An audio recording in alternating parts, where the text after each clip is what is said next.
বাংলাদেশের মানুষ বাঙালি জাতি খুবই অদ্ভুত ভাই, খুবই অদ্ভুত। গাজার উপর ইসরায়েলের হামলা ও ধ্বংসযজ্ঞের প্রতিবাদে বাংলাদেশের সর্বস্তরের মানুষই কিন্তু রাস্তায় নেমে আসে। অনেকেই অনেক রকম ভাবে প্রতিবাদ করে। কেউ কেউ রাস্তার এক পাশে দাঁড়ায় মানববন্ধন করতেছে, তো কেউ আবার রাস্তা ব্লক করে প্রতিবাদ করতেছে।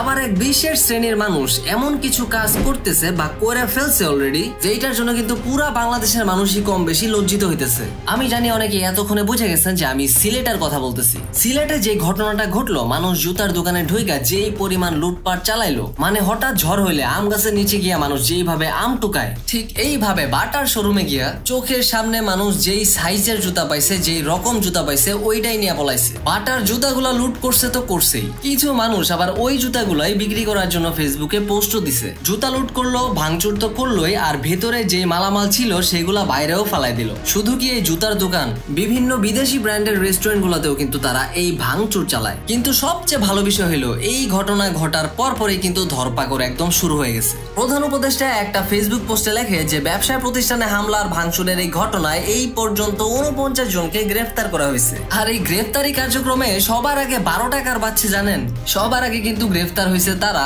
যারা এই লুট করা জুতাগুলা বিক্রির জন্য ফেসবুকে পোস্ট দিছিল। শুধু কিন্তু সিলেট না, বিভিন্ন শহরে কিন্তু এরকম ছোট বড় মোটামুটি হামলা ভাঙচুর হয়েছে। আর এই হামলা ভাঙচুর যারা করছে তারা কিন্তু সবাই এখন গ্রেফতার আতঙ্কে আছে।